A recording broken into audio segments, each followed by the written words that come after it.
असलियत में सच्ची में सब कुछ मानना और परमेश्वर को पहली जगह देना, इस ये बोलने में और करने में जमीन आसमान का फर्क होता है।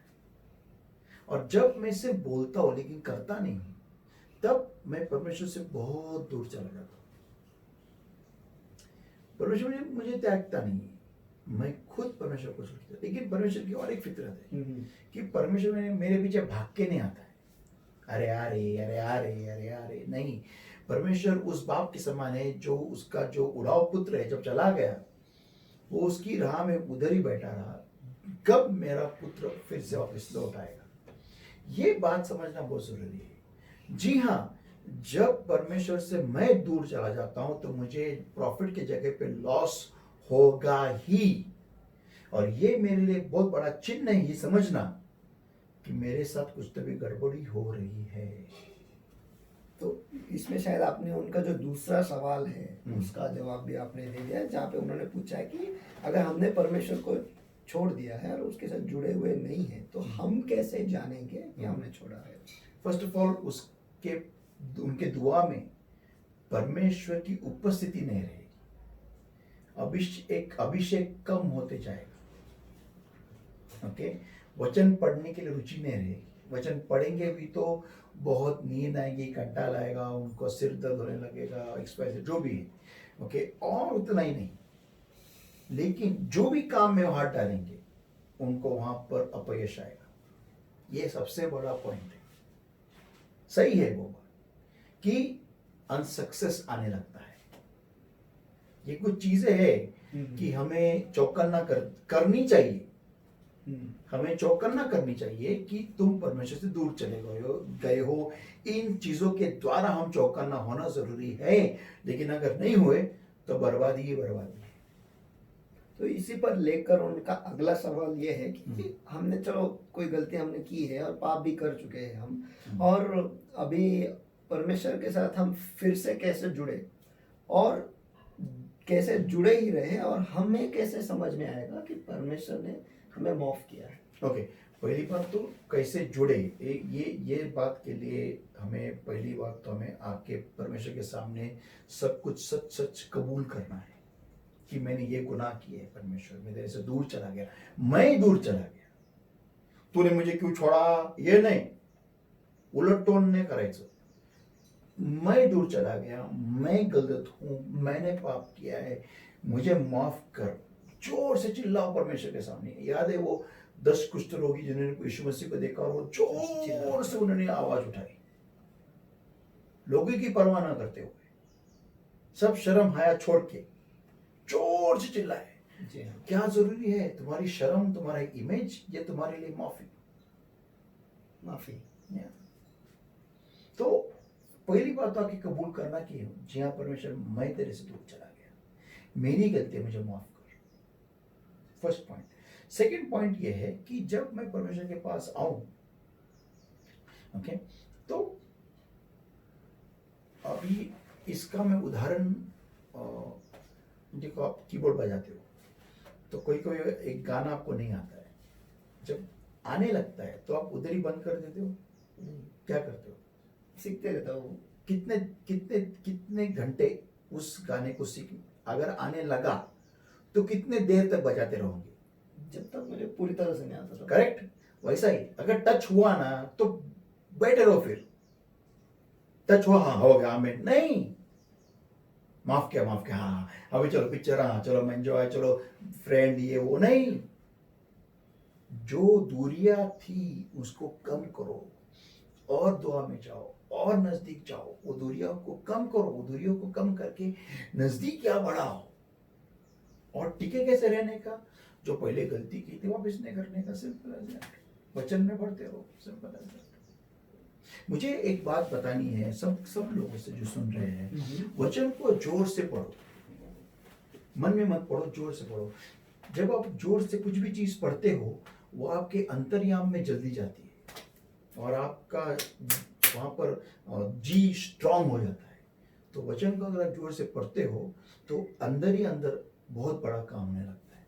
अच्छा, इसी पर एक गवाही है, मेरी गवाही है, जहाँ पर मेरी बहन जो है वो इंडिया में नहीं, इंडिया के बाहर है, और वो नर्स है, और उसकी जो दोस्त है उसे कोरोना हुआ था, तो उसने मुझे सिर्फ कहा था कि उसके लिए दुआ करो करके। तो मैंने उनसे कहा था बस आपको सिर्फ 3 चीज़ें करनी है। तो सबसे पहले तो दुआ करनी है, पवित्र आत्मा का स्वागत करना है और जोर जोर से वचन को पढ़ना है।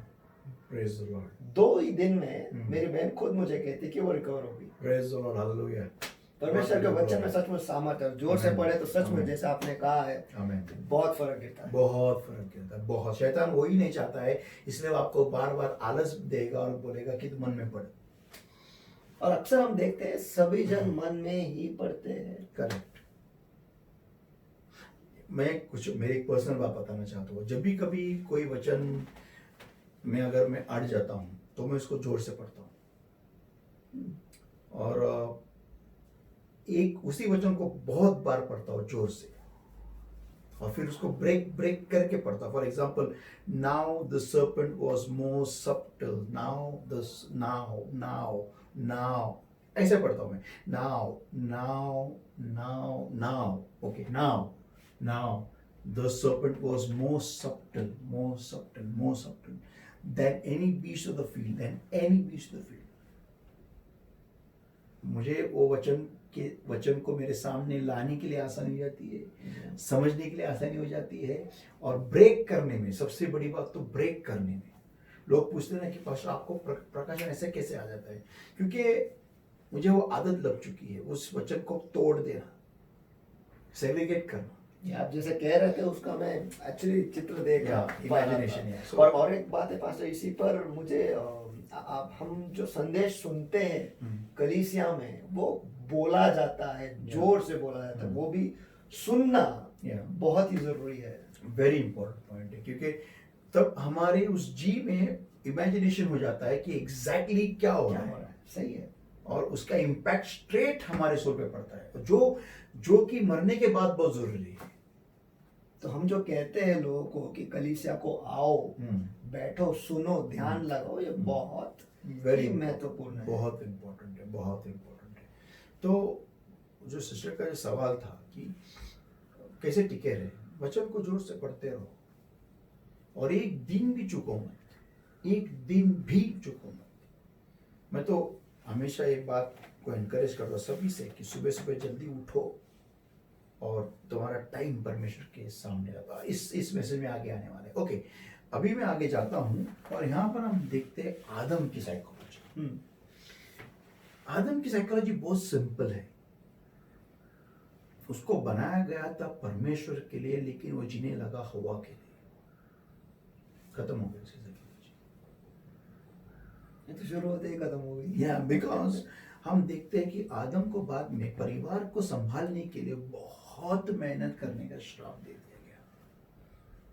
जी हाँ। कि जिसके लिए तू इतना तटपड़ कर रहा है ना, जिंदगी भर मरते दम तक करते रहे। अगर आप इन सारे जो भी परमेश्वर ने जो भी श्राप बोल नहीं सकता मैं एक्चुअली, लेकिन जो भी बोला गया आदम के पतन के बाद, अगर हम इस श्रृंखला में इसका स्टडी करने वाले हैं, और बराबर एग्जैक्टली अपोजिट है उनकी जिंदगी पतन के पहले थी, वैसे एग्जैक्टली अपोजिट है। उन सारे जो परमेश्वर ने जो नेगेटिव जो बोले, जो भी बोला है कि तेरे साथ ऐसा होगा वैसा होगा, वो सारे चीजों का अगर हम ध्यान से उसकी पढ़ाई करें, उसके ऊपर अध्ययन करें, तो हमें मालूम पड़ता है कि आदम पतन के पहले उसका लाइफ कैसा था। जैसे हम पढ़ेंगे यहाँ पर, आपने एक अलग ही खुलासा किया है। Yes, it says over here,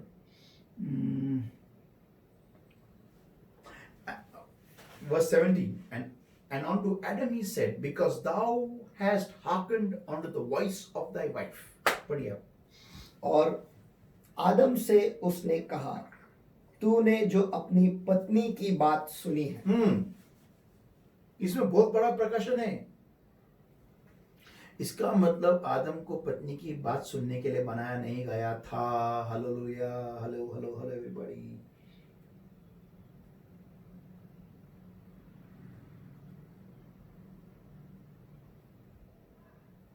सब कुछ उल्टा है। इसका मतलब पढ़ो वापस। और आदम से उसने कहा, तूने जो अपनी पत्नी की बात सुनी है। अभी यहाँ पर मैं थोड़ा रुक जाता हूँ। कल्पना कीजिए आप, समझो अभी ट्यूसडे मॉर्निंग हो गया और किसी की पत्नी उसको कहती चलो जाएंगे हम शॉपिंग के लिए, और पति कहता है ठीक है मेरी छुट्टी है, चले जाते। क्या मैं ये कह सकता हूँ कि ये गलत कर रहे हैं, पति गलत कर रहे हैं? पत्नी ने बोला चलो हम शॉपिंग के लिए जाते हैं, पति बोला चलो जाते, छुट्टी है। इसमें तो दोनों की मर्जी है। लेकिन परमेश्वर ने कहा तूने अपनी पत्नी की बात सुनी। लेकिन ये आज्ञा के बारे में है ना, उसने आज्ञा तोड़ी, जो बात सुनी, बात सुनी। ऐसा भी हो सकता है कि शायद उस दिन परमेश्वर उस पति को थोड़ी देर के बाद में अभिषेक में दुआ में बैठाने वाला था। उसने पत्नी का सुना कि चलो शॉपिंग, और वो बाद में दुआ में नहीं बैठा। तो ऐसा जरूरी है, जरूरी है कि पति जो भी डिसीजन ले सबसे पहले लॉर्ड से पूछे कि लॉर्ड तेरी मर्जी क्या है, क्या तेरी मर्जी है मैं आज ये करूं। अब ये तो पॉसिबल नहीं होता है क्योंकि हमें इल्म में नहीं होता इस बात का कि हमें परमेश्वर को पूछना है। सवाल ये खड़ा होता है, मुझे परमेश्वर की आवाज सुनाई देती है या फिर स्टार्ट वहां से हो रहा है। लेकिन एक बात हो सकती है कि जैसे आपने बोला आज्ञा के बारे में, ओके, तो परमेश्वर की अपेक्षा क्या थी यहाँ पर कि आदम हवा की बात नहीं सुने। तो स्टार्ट यहीं से होता है, आदम because thou hast hearkened unto the voice of thy wife। तो इसका मतलब क्या था कि आदम को बनाया गया था परमेश्वर की आज्ञा को सुनना और पालन करना, या परमेश्वर की बातों को सुनना, ना कि हवा की। इसका मतलब ये भी होता है कि वो परमेश्वर के पीछे होना चाहिए था, ना कि हवा के पीछे।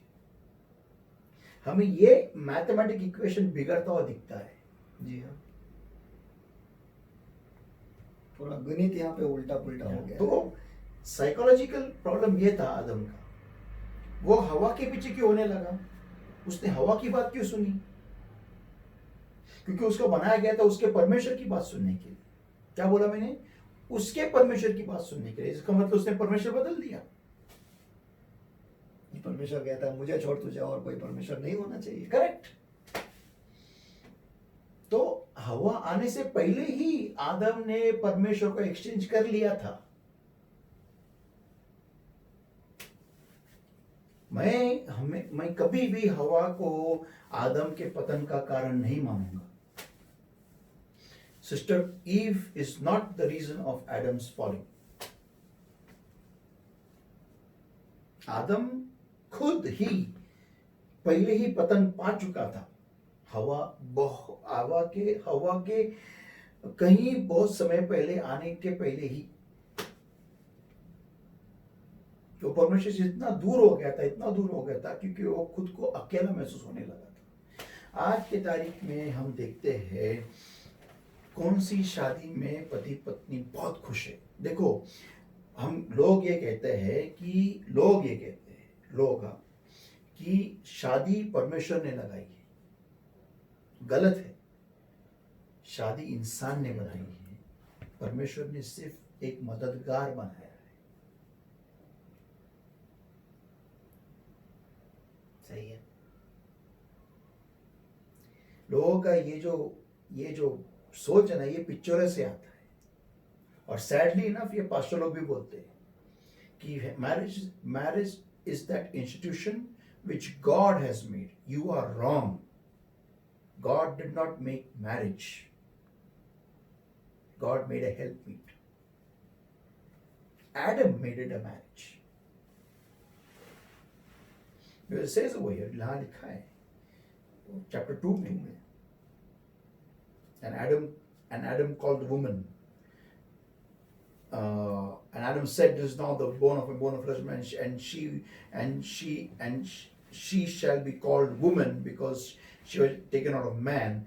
Therefore, man shall leave his father and his mother, and shall cleave unto his wife." देखा? उत्पत्ति 2:23 और 24 में पढ़ूंगा। और आदम ने कहा, अब ये मेरी हड्डियों में इसकी हड्डी और मेरे मांस में का मांस है, सो इसका नाम नारी होगा, क्योंकि यह नर में से निकाली गई है।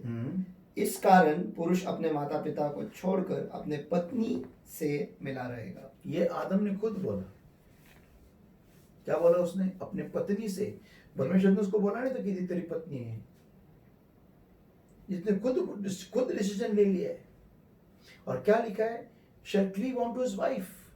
आदम को माता पिता तब वहां कौन थे? खुद पिता ही था। जी हाँ।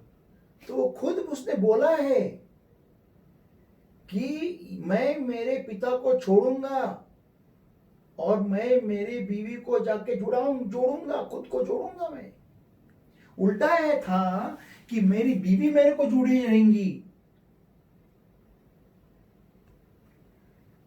ये उसका जवाब है उस प्रकाशन का कि आदम का पतन हो गया था, तब उसके पहले पतन हो चुका था उस भाई साहब का। वो फल खाना तो एक कारण था, लेकिन वो इधर से ही चला गया था। यहां पर कोई आज्ञा नहीं थी आदम को कि तुम मेरे को छोड़ेगा नहीं, ऐसी आज्ञा नहीं थी, इसलिए वो वहां टिका रहा ईदन के वाटिका में। लेकिन अगर ये आज्ञा भी होती कि तुम मेरे को छोड़ेगा नहीं, तो उसी वक्त को बाहर जाता था। वो फल तो बहुत दूर की बात थी। ये जो गलती है आदम की, ये बहुत सारे कलीसियों में ये परमेश्वर की इच्छा करके बताई जाती है। तो पतन है। हाँ, एक पतन ही है, ये पतन है। और इसीलिए यहाँ पर एक प्रूफ ये होता है कि यीशु मसीह ने शादी क्यों नहीं की, क्योंकि वो दूसरा आदम था। जी हाँ। उसने शादी क्यों नहीं की? इसका मतलब यीशु ने ऐसा कोई बर्ताव नहीं किया जिससे पिता को यह समझे कि ये अकेला ना रहे। करेक्ट। और जहां पर वो बर्ताव करने वाला था, कहां पर? अकेला होने का। किधर? क्रूस पर। उसने चिल्लाया जोर से, एलोई एलोई लमा सबक्तनी, लेकिन उसने कोई गलत कदम नहीं उठाया। वहां पर भी उसने नहीं छोड़ा। करेक्ट। इसलिए हम उसको सल्यूट करते हैं। और इसीलिए यीशु मसीह ने 2 चेलों को भेजा, ना कि पति पत्नी को भेजा सेवकाई के लिए। ये अमेरिकन गॉस्पेल है, वुमेन डोमिनेटेड गॉस्पेल, कि पति और पत्नी साथ में जाना चाहिए सेवकाई के लिए। ये अमेरिकन गॉस्पेल है। यीशु मसीह का गॉस्पेल ये नहीं है। यीशु मसीह का गॉस्पेल कहता है कि 2 शिष्य साथ में जाए। शिष्यों की बात होती है। और क्यों बताया जाता है? ताकि कोई सेवक व्यभिचार में न गिरे। स्त्री के सामर्थ्य के द्वारा वो व्यभिचार में नहीं गिरेगा। पास्टर लोगों के दिमाग ठिकाने पे आना जरूरी है, ना बल से ना ताकत से, लेकिन पवित्र आत्मा के सामर्थ्य के द्वारा कार्य होगा। हमारा दिमाग सड़ गया है, हमारे बीवियों ने सड़ा दिया है। कोई शादी किसी को भी व्यभिचार से दूर नहीं रख सकती। ये सिर्फ पवित्र आत्मा ही है उसको दूर रख सकता है। ये बात का समझ और इल्म और ये गहराई कलीसिया को समझना बहुत जरूरी है। आदम उधर ही खलास हो गया था। Verse 24 chapter 2 Genesis chapter 2 and verse 24 में जब उसने बोला, therefore shall a man leave his father and his mother and shall cleave unto his wife and they shall be one flesh। ये प्रोफेसी तो कर रहा है, लेकिन उसके दिमाग में ये आया कैसे गया? उसके माता पिता कौन था? खुद पिता था।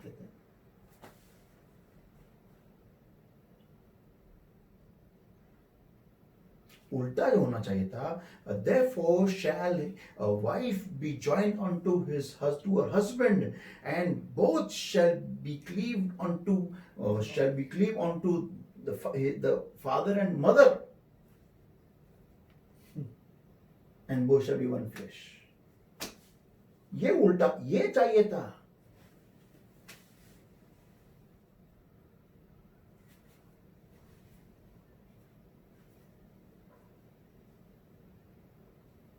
और यहाँ पे ऐसा भी है, दे शैल बी वन फ्लैश, है इसका मतलब कि आत्मिक चीज को छोड़ के अभी देह की बात चल रही है। यस, वो उधर ही मैं बोला ना, उधर ही वो चला गया था। खत्म वो हो गया। हवा, when God said it is not good for man to be alone, ये पहला ऐसा निर्मिति है परमेश्वर का, जिसको परमेश्वर ने बनाने के बाद देखा कि हम देखते हैं, हम उसके इस बात को समझने के लिए ये बात समझना बहुत जरूरी है कि इधर लिखा गया जेनेसिस चैप्टर 1 में वर्स 2 वर्स 3 के बाद में पढ़ते हैं, and God said let there be light, there was light, and God saw the light and it was good. परमेश्वर ने ये बात का रेवलेशन बहुत पहले दिया है कि परमेश्वर ने जब प्रकाश को बनाया तो प्रकाश के पास भी वो चॉइस था कि वो अंधेरे के साथ एक न हो जाए, उसकी प्रकाशमान होने का जो क्वालिटी है वो खो न जाए। और ये परमेश्वर ने प्रकाश को निर्माण करने के बाद में परमेश्वर प्रकाश को देखते रहा कि प्रकाश क्या करता है, लाइट क्या करता है, कैसा रहता है, कौन से साइड में चला जाता है। और जब परमेश्वर ने देखा कि and when God saw the light that it was good, and God divided the light from the darkness, फिर परमेश्वर ने दोनों को अलग कर दिया। हम उत्पत्ति इसका 2 अध्याय हम देखते हैं और वचन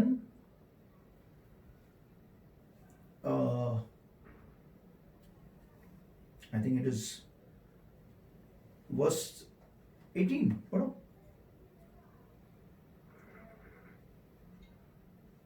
फिर यहोवा परमेश्वर ने कहा, आदम का अकेला रहना अच्छा नहीं। क्यों परमेश्वर ने देखा? अगर परमेश्वर पहले ही जानता था कि अकेला रहना अच्छा नहीं तो पहले ही बना देता था। परमेश्वर को कुछ देखने की और समझने की बात जरूरी नहीं। जब किसी के हाथ में डिसीजन दिया जाता है तब परमेश्वर देखता है कि वो क्या करता है, क्योंकि डिसीजन का पावर उस निर्मिति को दिया गया था।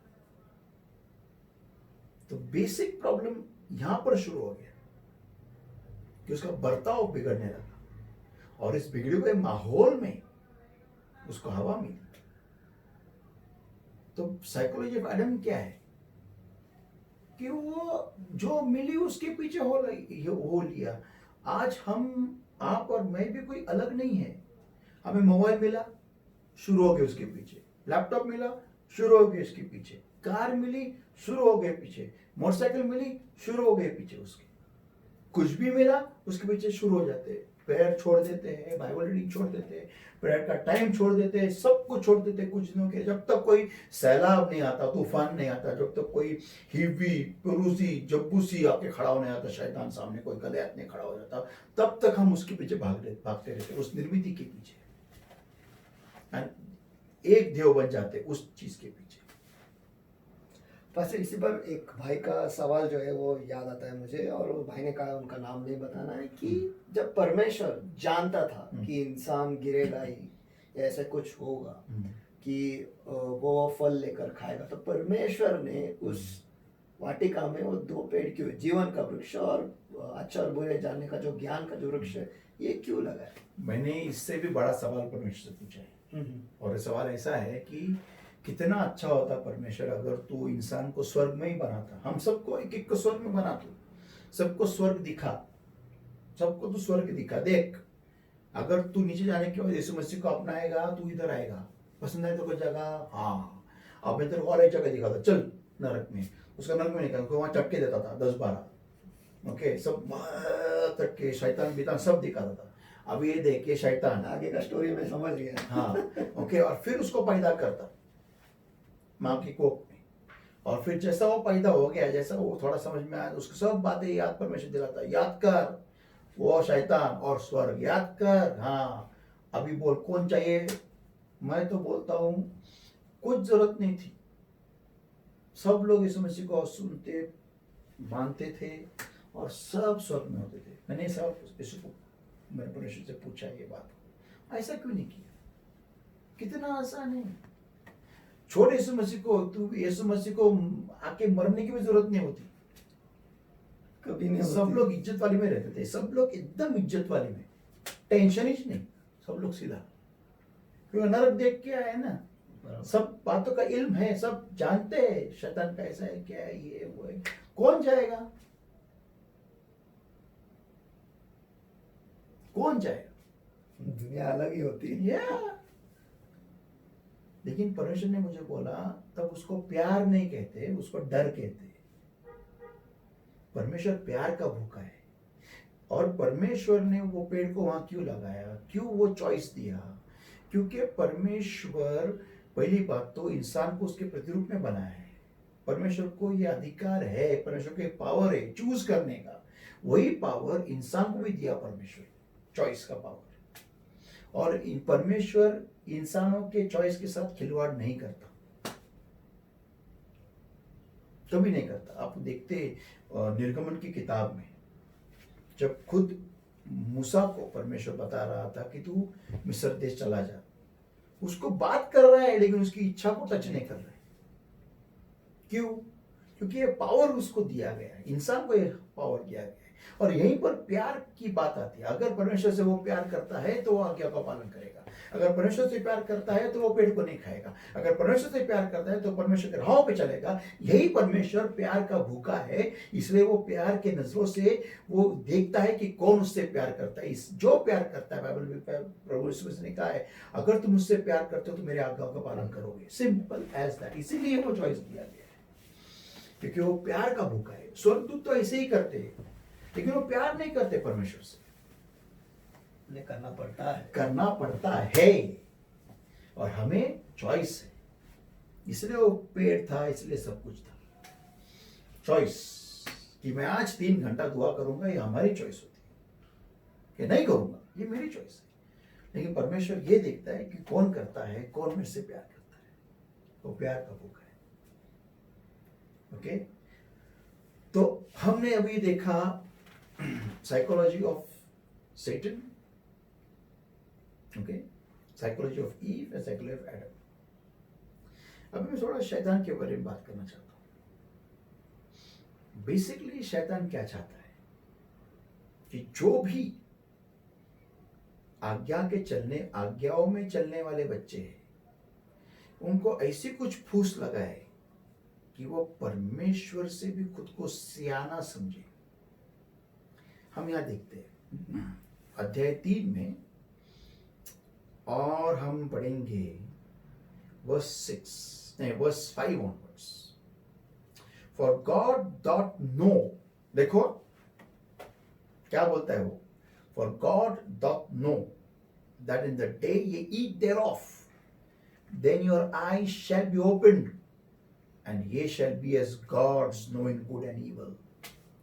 उत्पत्ति इसका 3 अध्याय वचन 5, वरन परमेश्वर आप जानता है, वरन परमेश्वर आप जानता है। तो अभी वो परमेश्वर और इंसान के बीच में बैर डाल रहा है।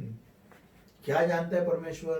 कि जिस दिन तुम उसका फल खाओगे, हाँ, उसी दिन तुम्हारी आंखें खुल जाएगी, हाँ, और तुम भले बुरे का ज्ञान पाकर परमेश्वर के तुल्य हो जाओगे। इसका मतलब परमेश्वर नहीं चाहता कि तुम स्मार्ट हो जाए, अधेड़ शाने हो जाए,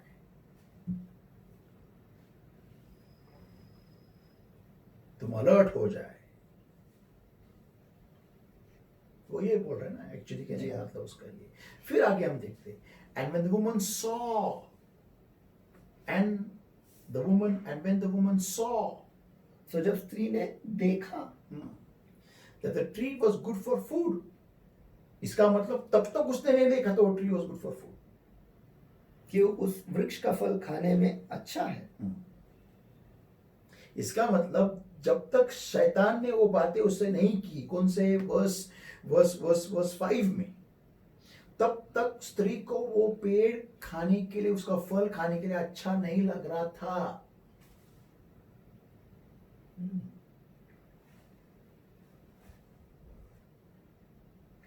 ये उसके बाद ही लिखा हुआ है, एंड द वुमन सॉ, जब स्त्री ने देखा। And when the woman saw that the tree was good for food and that it was pleasant to the eyes,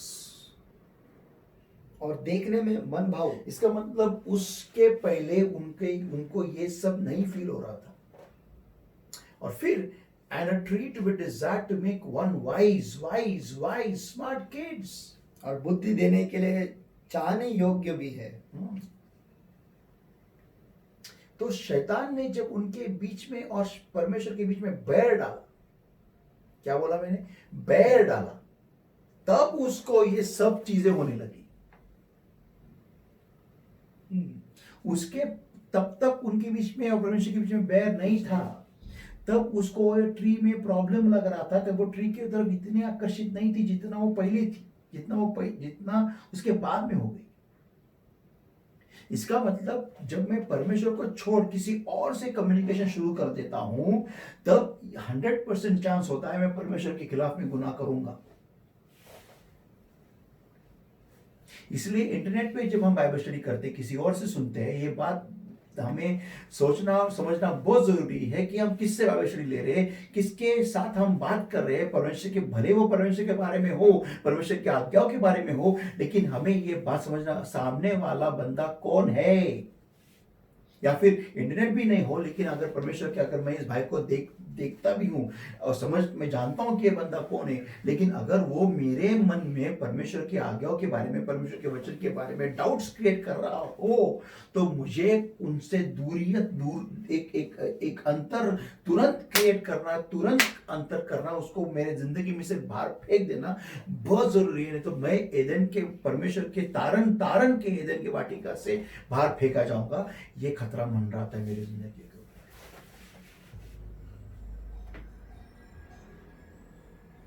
कितना खतरनाक चीज हवा कर रही थी उस वक्त, कितनी खतरनाक चीज है. उस 5 के For God doth know the day that they eat, वो परमेश्वर के बारे में उनके खिलाफ में एक नफरत पैदा कर रहा है.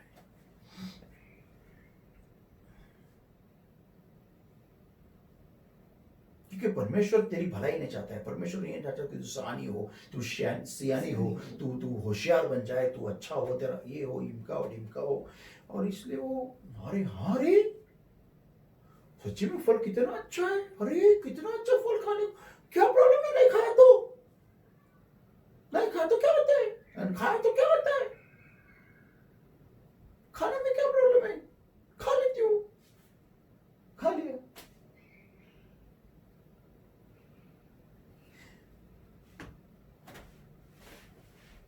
फल का प्रॉब्लम नहीं था, प्रॉब्लम था आज्ञा को तोड़ना. लेकिन ये सब कब हुआ? जब उसने शैतान के साथ बातचीत शुरू की. जी हाँ. तो साइकोलॉजी ऑफ सैटन क्या है? Man shall not live by bread alone but by the proceed out of the mouth of God. अभी मैं इसको उल्टा कर लेता हूँ. Man shall not die unless he listens to the words of Satan. क्या बोला मैंने? मनुष्य मरेगा नहीं जब तक वो शैतान के मुंह से निकलने वाले शब्दों को नहीं सुनेगा और उस तरह जिएगा नहीं, तब तक वो नहीं मरेगा. ध्यान में रखिए. परमेश्वर के मुख से निकलने वाले शब्द जीवन देते हैं, शैतान के मुख से निकलने वाले शब्द मौत देते हैं.